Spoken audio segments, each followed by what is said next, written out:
bilang terjaga oleh Bank Indonesia dan memang masuk zona optimis, itu adalah yang terendah dibandingkan 2024, 2023, dan 2022. Dibandingkan dengan pra-pandemi 2019 juga lebih rendah. Sudah sangat banyak yang menganggap kondisi saat ini lebih buruk dari 6 bulan yang lalu ya. Jadi kan bahwa sebenarnya konsumen masyarakat itu, dan ini masyarakat perkotaan ya, itu menganggap kondisi memburuk sebenarnya. Ini selain terendah dalam 3 tahun terakhir, sudah lebih dari 3 tahun ini tidak pernah di zona pesimis. Zona pesimis pada saat pandemi saja. Mengkonfirmasi kesulitan yang perlahan-lahan tapi pasti mulai dialami oleh masyarakat, bahkan masyarakat perkotaan, lebih khusus lagi soal ketersediaan lapangan kerja.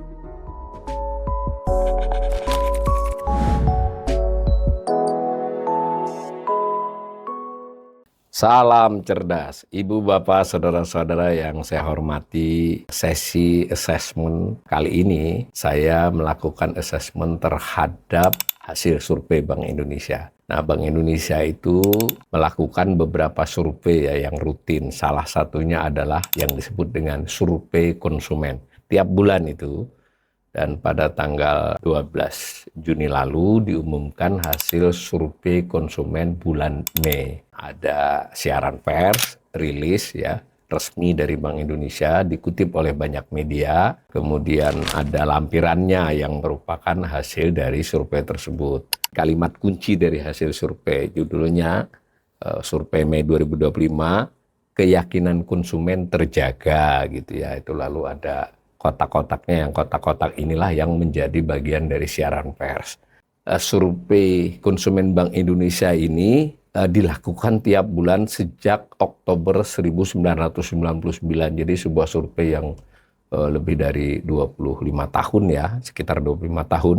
Nah, respondennya saat ini beberapa tahun terakhir itu sebanyak 4.600 rumah tangga berdomisili di 18 kota.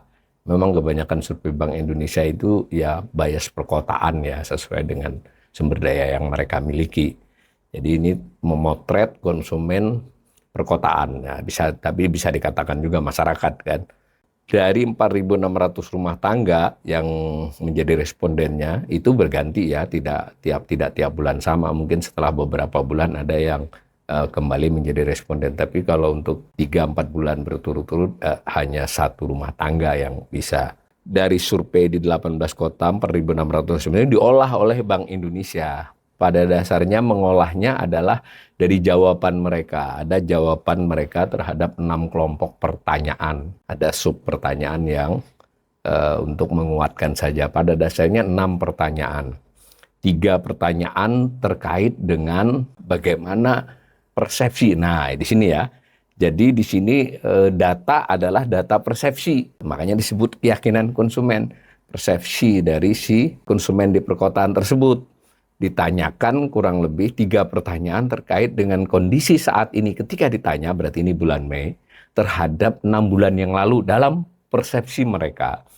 Jadi misal ditanyakan penghasilan Dea saat ini dibandingkan 6 bulan yang lalu itu membaik atau memburuk gitu ya. 2 saja jawabannya. Nah, begitu juga dengan kelompok pertanyaan kedua. Menurut dia ketersediaan lapangan kerja. Nah, rumah tangga itu kan berarti tidak mesti mereka mencari pekerjaan, tapi dia kan punya persepsi mungkin dari pengamatannya, dari tetangganya, keluarga dia yang lain. Nah, menurut persepsi dia, ketersediaan, jadi kegampangan lah mencari lapangan kerja sekarang dibandingkan 6 bulan yang lalu itu lebih baik atau lebih buruk. Nah, itu kelompok pertanyaan. Dan juga kelompok pertanyaan yang bersifat dia pengeluarannya saat ini untuk hal-hal barang tahan lama, itu dibandingkan 6 bulan yang lalu lebih baik atau lebih buruk. Barang tahan lama itu ya mungkin mobil, furniture, ya gitu ya, itu namanya barang tahan lama ya. Ketiga-tiganya ini dinilai. Nah, lalu ada kelompok kedua, 3 pertanyaan terkait dengan hal serupa, tetapi bedanya terhadap 6 bulan yang akan datang.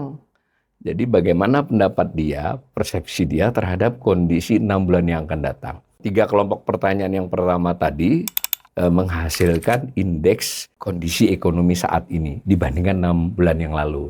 Kalau yang ke depan 6 bulan namanya indeks ekspektasi konsumen, IEK. Nah, sedangkan IKK itu adalah kedua-duanya ditambahkan dibagi 2. Nah, itu namanya cara mengolahnya Bank Indonesia semacam itu. Nah, lalu Bank Indonesia membuat indeks itu melakukan apa yang disebut dengan perhitungan balance score ya, hasil bersih.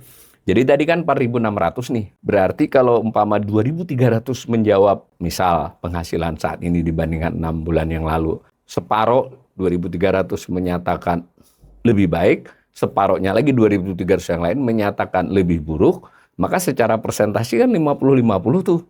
50% dikurangi 50%, 0 ditambah 100. Nah, maka indeksnya adalah 100. Kalau misalnya yang menjawab membaik itu 52, yang menjawab memburuk 48% ya, dari jumlah nanti responden yang masuk, selisihnya kan 4 plus, berarti indeksnya 104. Nah, semacam itu menghitungnya. Nanti kita akan lihat satu-satu. Nah, prinsipnya IKK ini ingin memperlihatkan persepsi dari konsumen berdasarkan sampel itu. Mereka menganggap kondisi ekonomi saat ini, ya apa namanya IKE, itu lebih baik atau lebih buruk dari 6 bulan yang lalu. Kemudian juga pengen tahu 6 bulan ke depan mereka beranggapan akan lebih baik atau lebih buruk. Dengan cara menghitung balance score tadi, itu berarti kalau di atas 100 itu lebih banyak yang menjawab lebih baik. Kalau di bawah 100 banyak yang menjawab lebih buruk. Semacam itu ya. Nah, mari kita lihat hasilnya untuk sementara ini. Nah, ini EKK. EKK tadi indeks keseluruhan dari dua macam indeks, yang masing-masing indeks itu terdiri dari 3 indeks juga. Jadi 3 indeks membentuk satu indeks, kemudian 2 indeks yang pembentukan itu menjadi EKK. Jadi ini indeks perwakilan keseluruhan, ini yang biasanya dikutip oleh media massa banyak. Nah, indeks keyakinan konsumen Mei 2025 itu sebesar 117,5. Nah, berarti kalau begitu kurang lebihnya yang menjawab lebih baik dibandingkan yang lebih buruk untuk keseluruhan ya, itu masih lebih banyak. Ya, kurang lebih antara sekitar 59% menjawab kondisinya yakinlah ingin lebih positif, yang 41%-nya lebih buruk. Nah, itu yang dikedepankan oleh Bank Indonesia. Makanya tadi disebut indeks keyakinan konsumen terjaga, kepercayaan konsumen terjaga. Ya, boleh juga kan begitu. Tetapi mari kita lihat grafik saya susun dari tahun 2019 setiap bulan ini ya. Nah, yang saya kasih angka itu adalah yang sama-sama bulan Mei. Yang lainnya itu bisa dilihat di Januari sampai Desember, masing-masing bulan. Apa dari gambar ini? Ternyata yang 117,5 yang bilang terjaga oleh Bank Indonesia dan memang masuk zona optimis, itu adalah yang terendah dibandingkan 2024, 2023, dan 2022. Memang lebih baik dibandingkan 2020 dan 2021, tapi jangan lupa 2020 dan 2021 itu pandemi ya, dibandingkan dengan pra-pandemi 2019 juga lebih rendah. Nah, jadi ini sudut pandang saya berbeda dengan yang digarisbawahi oleh Bank Indonesia. Ini menurut saya adalah indikasi keadaan lebih buruk dari biasanya, kecuali saat pandemi. Itu yang pertama. Tadi IKK itu adalah rata-rata dari 2 indeks. Yang satu indeks kondisi ekonomi saat ini dibandingkan 6 bulan yang lalu.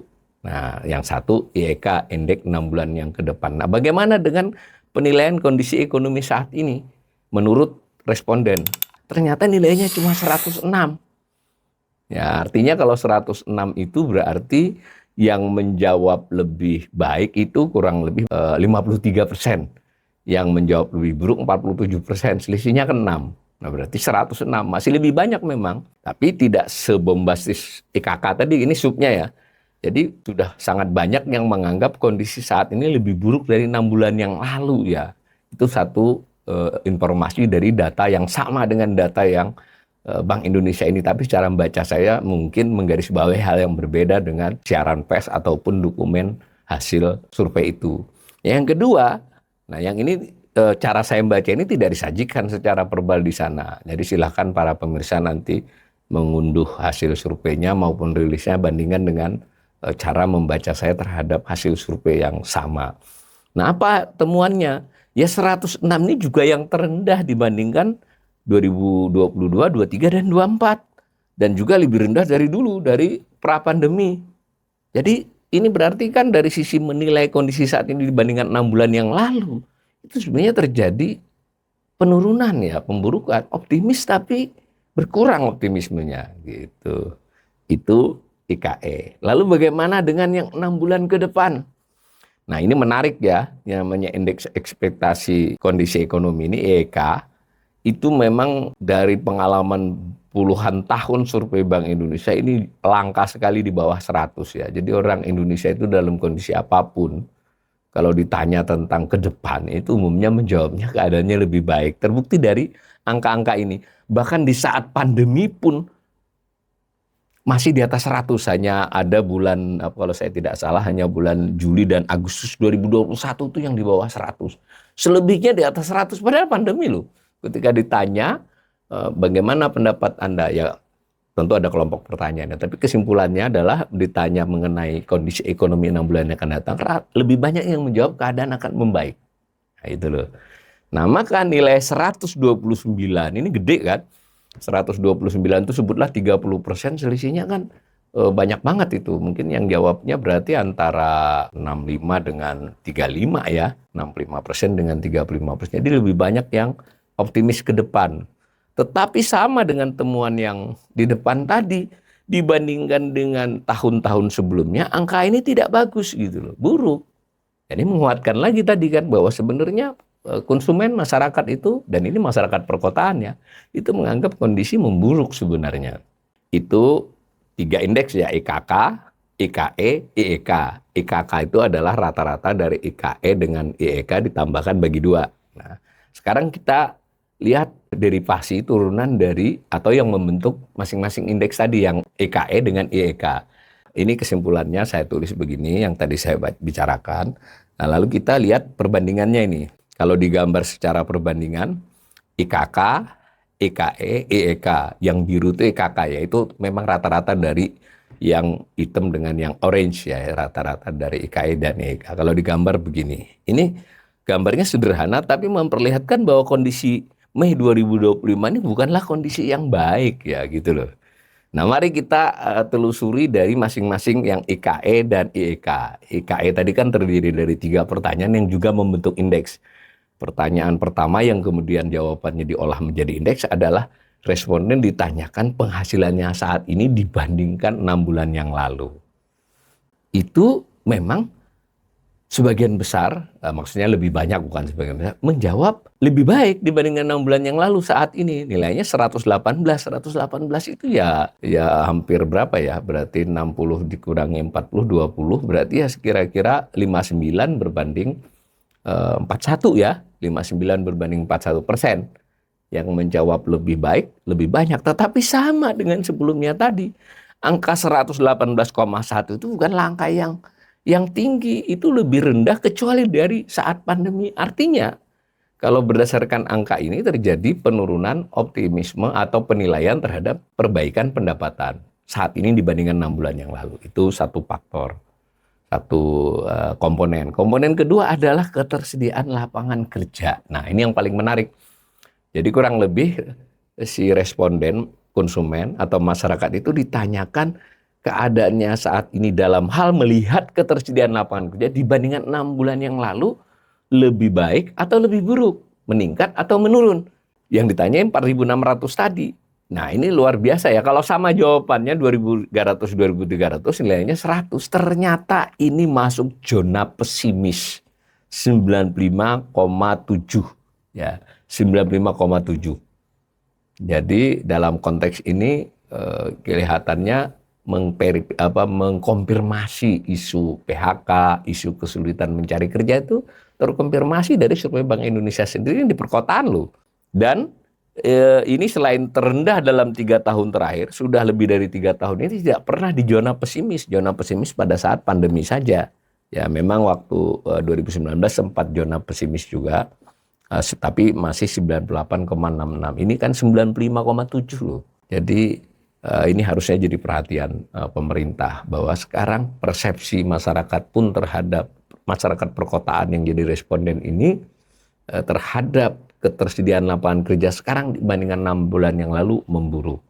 Itu dalam hal lapangan kerja. Dan satu komponen lagi dari indeks ekonomi saat ini itu adalah pembelian barang tahan lama. Jadi kira-kira dia beli furniture, beli mobil, dan lain sebagainya. Nah, ini di judulnya saya keliru nulis, tapi yang benar angkanya adalah yang di grafik, itu 104,1. Jadi 104,1 berarti mereka melakukan pengeluaran yang lebih banyak dibandingkan 6 bulan yang lalu. Itu yang menjawab itu lebih banyak. Jadi kalau 104 itu berarti kurang lebih 52 berbanding 48%. 52% menjawab pengeluarannya lebih banyak, yang 48% menjawab pengeluarannya lebih sedikit dari 6 bulan yang lalu. Selisihnya 4%, 4 ya, ditambahkan dengan angka 100. Jadi 104,1, 104 lah ya, gitu. Yang di atas judulnya ini keliru. Nah, 3 ini, penghasilan saat ini, ketersediaan lapangan kerja, dan pembelian barang tahan lama, tiga-tiganya membentuk indeks ekonomi saat ini. IKE ya, indeks kondisi ekonomi saat ini. Nah, ini saya tulis kesimpulannya dari yang saya omongkan tadi. Lalu mari kita ke komponen yang kedua, yang ekspektasi. Ekspektasi pertama tentang penghasilan 6 bulan yang akan datang. Ini juga tinggi. Ini 135,4. Ini juga keliru, belum sempat diganti. Itu 135,4 berarti tadi saya sudah katakan orang Indonesia itu kalau ditanya tentang ke depan cenderungnya optimis ya. 135 itu kan berarti jauh lebih banyak yang menjawab optimis dibandingkan menjawab pesimis terhadap 6 bulan yang akan datang atas penghasilannya. Tetapi perhatikan, optimisme 135 itu terbilang rendah dibandingkan tahun-tahun sebelumnya. Bahkan di saat pandemi saja bulan Mei 2020 dan Mei 2021 masih di atas 100 meskipun lebih rendah dari 135. Jadi ini juga bukan menandakan hal yang positif. Yang kedua tadi lapangan kerja, tapi sekali ini bukan lapangan kerja dibandingkan 6 bulan yang lalu, tapi persepsi dia tentang lapangan kerja 6 bulan yang akan datang. Nah, nilainya 123,80. Jadi mereka masih punya harapan di depan itu ketersediaan lapangan kerja lebih baik dari sekarang, 6 bulan yang akan datang. Nah, ini memang sesuai dengan tradisi. Jadi memang kalau ditanya ke depan jawabannya baik semua. Cuma tingkat optimisnya kan turun dibandingkan angka selama 3 tahun terakhir. Jadi ini terendah saat ini Mei 2025 ini. Tidak dilihat dari gambar itu. Nah, kemudian yang ketiga dari sisi ekspektasi, nah beda ya. Tadi yang kondisi ekonomi saat ini yang ditanyakan adalah soal pembelian barang tahan lama. Kalau yang ekspektasi dia kegiatan usaha. Meskipun si responden tidak memiliki kegiatan usaha, dia tetap bisa ditanyakan dengan beberapa pertanyaan untuk dia melihat gimana sih kondisi bisnis ke depan gitu. Nah, ini jawabannya juga optimis, 127,80. Tapi sama, 127,80 itu adalah termasuk yang terendah selama beberapa tahun terakhir. Maksudnya bulanan ya angkanya. Nah, begitu ya. Nah, maka kalau kita simpulkan secara sederhana, EKK, Indeks Keyakinan Konsumen, yang merupakan gabungan dari dua indeks kondisi ekonomi saat ini, IKE, dan indeks ekspektasi ekonomi 6 bulan ke depan, itu ketiga-tiganya menunjukkan tanda-tanda yang lebih buruk dibandingkan waktu-waktu sebelumnya, bahkan selama 3 tahun terakhir. Secara lebih khusus lagi, di dua bagian IKE dan IEK itu ada soal lapangan kerja. Nah, tadi yang ketersediaan yang biru 95,7, yang ekspektasi 123,8. Kalau dilihat gambar terlihat kedua-duanya dalam konteks ketenaga kerjaan, ketersediaan lapangan kerja, masyarakat menganggap terjadi hal yang lebih buruk dibandingkan waktu yang lalu dan ke depan pun tidak seoptimis biasanya. Ya, dengan demikian hasil survei Bank Indonesia ini meskipun tadi saya sudah katakan 4.600 orang di 18 kota, tapi boleh kan dipakai kan untuk Bank Indonesia sudah 25 tahun melakukan, buat apa survei kalau tidak jadi pertimbangan. Menurut saya, pertama kritik saya terhadap Bank Indonesia, kalau pemirsa sempat melihat tiap bulan judul-judul dan cara menarasikan di siaran persnya itu justru menyamarkan hasil temuan survei mereka sendiri. Begitu juga di dokumen lampirannya kurang lebih 15-16 halaman, tidak di-highlight, tidak digarisbawahi yang seperti saya sampaikan ini. Nah, jurnalis menurut hemat kami juga mestinya agak sedikit kritis ya untuk mencari sudut pandang berita yang bisa menjadi pembanding buat pembaca untuk memahami survei ini. Intinya survei ini buat saya mengkonfirmasi kesulitan yang perlahan-lahan tapi pasti mulai dialami oleh masyarakat, bahkan masyarakat perkotaan, lebih khusus lagi soal ketersediaan lapangan kerja.